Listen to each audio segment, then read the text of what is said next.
Connor O'Gara from Saturday Down South with us here, our friend on Mondays. Good to have him on a little later than we usually do on a Monday.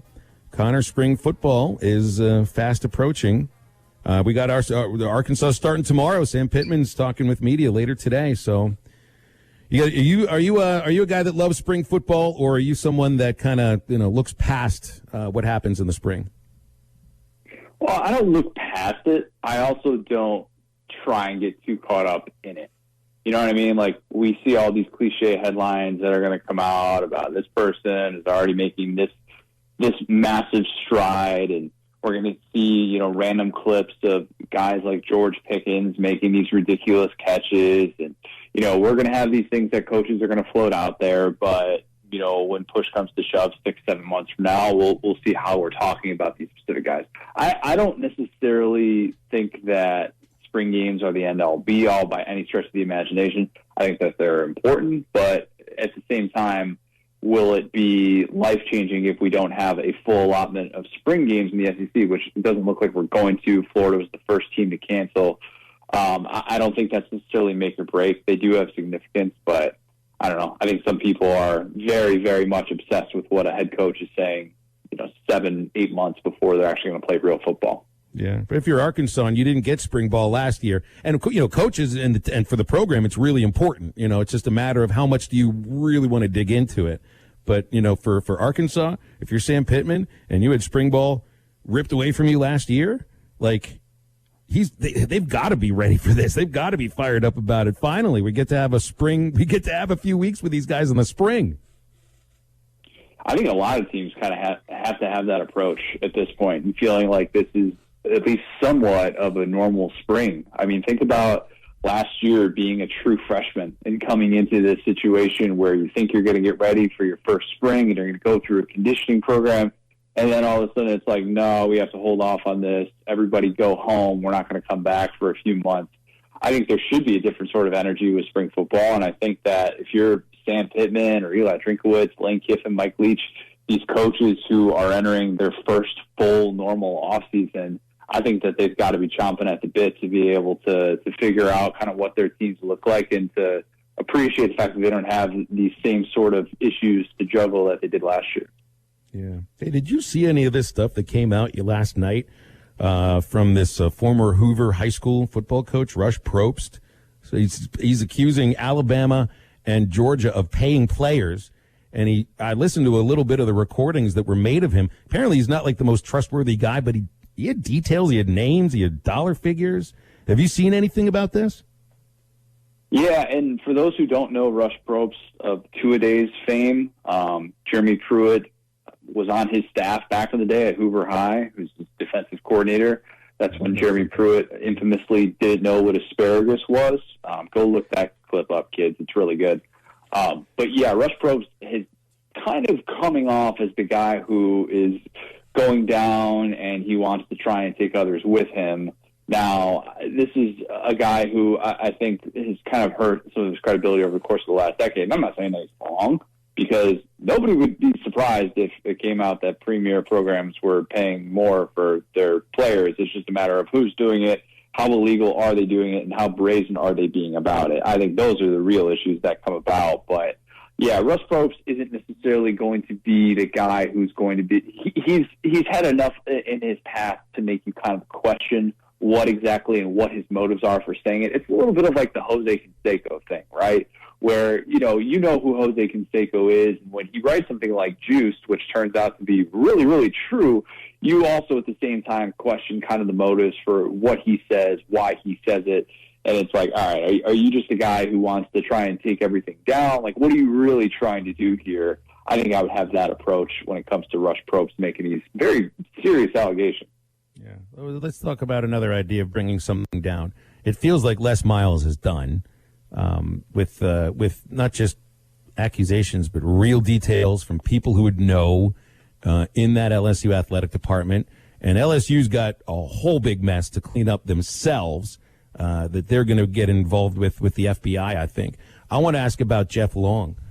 Do you think he's going to end up going down? Because how can you not do due diligence where it is on record at LSU all this stuff that Miles was doing. He was, his athletic director recommended firing him to the university president.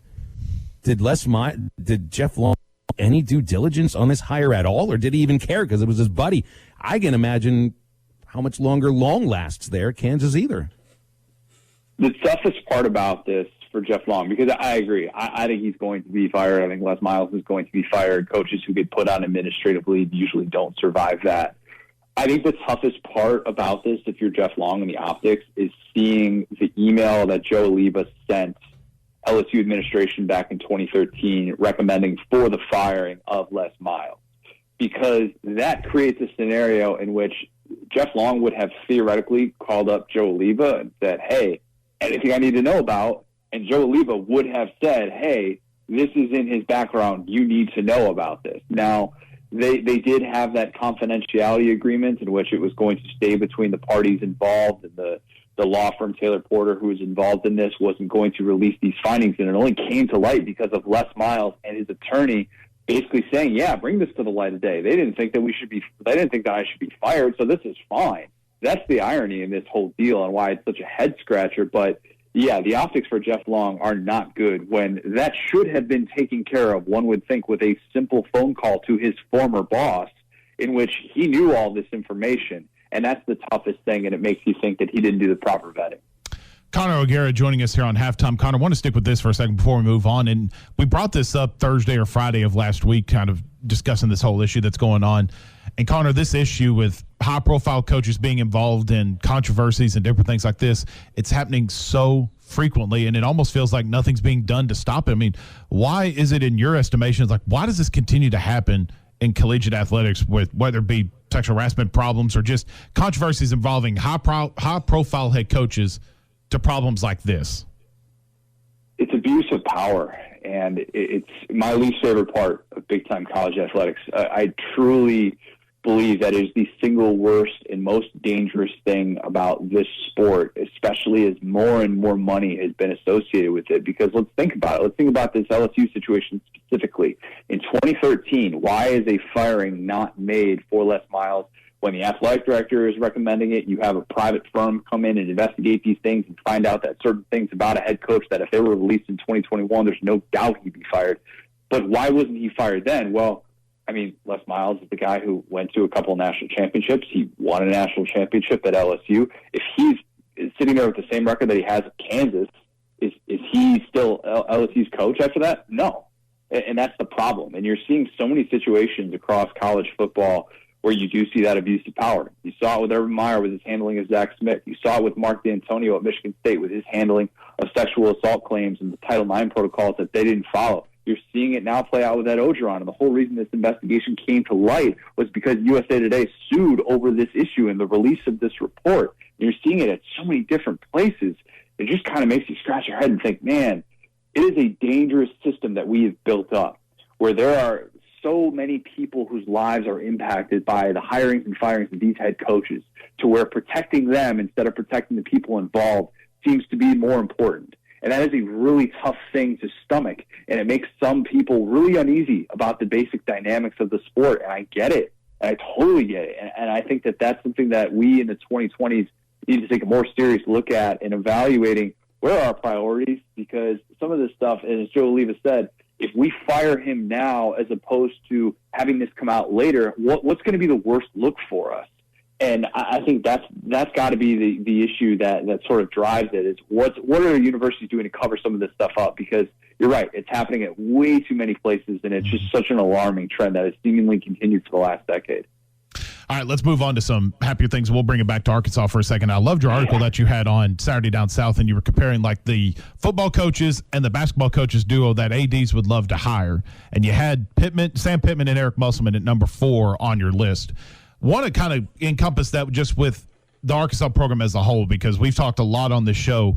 Every program at the University of Arkansas is ranked with the exception of football, and we know the upward trajectory that Sam Pittman has his football program on. And I'm from as a whole, is there a better job been done by any other athletic director besides Hunter Yurchek? It just seems Hunter Yurchek has hit all the right buttons. He's hired the right people. He's made all the right moves. Is it fair to say he's done it better than anybody in the SEC? Man, if he's not, he's certainly up there. And Greg Byrne has done a tremendous job as well in the hiring of NATO. It certainly looks like a really good one. Obviously, he didn't hire Nick Saban, so it's a little bit of a different scenario. But there are so few athletic directors that have actually had to make, all of these wholesale hires, and they've actually seen them work out. And Hunter Yurachek, I know, has just done a tremendous job, because when I did these rankings last year, and Arkansas was very far off from being considered in these rankings. If I were doing these rankings last year for the entire SEC and not just the top 5, Arkansas probably would have been in the double-digit range. And that's because we didn't know anything really about Sam Pittman other than what he had said at press conferences yet. We hadn't seen his team actually play games. But, man, if you're an Arkansas fan, you're ecstatic right now moving forward, knowing that your two biggest revenue programs are so well taken care of, and then the fact that so many other programs appear to be on the up and up. But, if you could walk into any situation right now, I think Arkansas is just right up there. And I had it at number 4 on my list. I had a tough time not putting it even higher. I didn't, just because I think the sample size is still so small, as positive as it is for Sam Pittman, and as much as I believe in Eric Musselman and the culture that he's building there, what he did with a pretty makeshift roster, I still think that you need to kind of see this play out a little bit more, so where there are situations where we've seen a little bit more established success. But I already have it ahead of LSU, where we're talking about Ed Ogeron, leading a national championship, arguably the greatest season ever that we've seen in college football, and Will Wade, who has done nothing but elevate that program to a level that hasn't been at since the early 90s, albeit with controversy. So, yeah, I feel really good about the direction of Arkansas, and I think Arkansas fans right now have to be just on cloud 9, knowing the 2 guys that are leading their big-time programs. Last thing here, Connor. How much do you weigh? I'm at I hover between 169 and 171. God, I wish I could say that. You have a 2-pound range. That's pretty good, man. Well, you and I would both fit inside Desmond Watson, the new Florida defensive tackle. SmackDown, this guy is 432 pounds. Whoa. You heard that right. That's like Super SmackDown. Connor wrote about him the other day, and it looks like he can move, too. He's frightening. Dude can move. And his high school coach said that he was playing at 380 pounds, 375, 380, which, that's a crazy thing. And he gained this weight, post-high school season. But, look at this dude's huddle film and just watch his lower half. Even look at some of the clips that have come out of him scrimmaging against Florida players.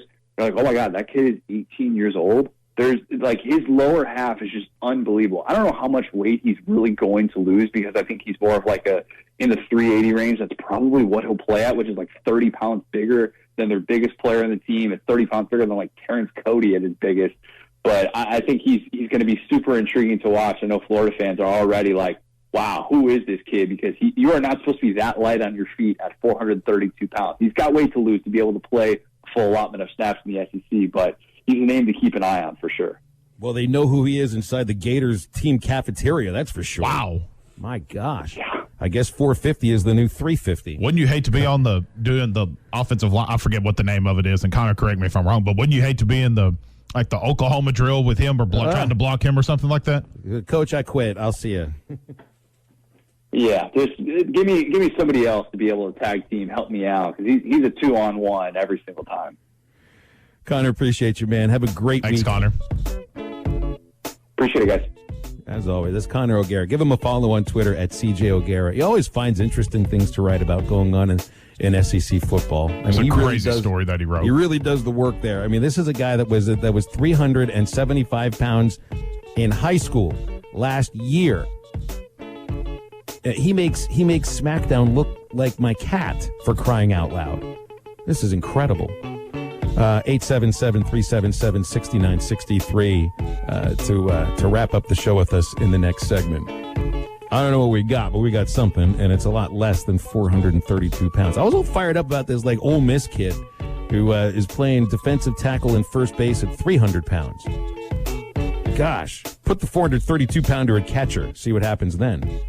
Right back to wrap it up with a cherry on the top.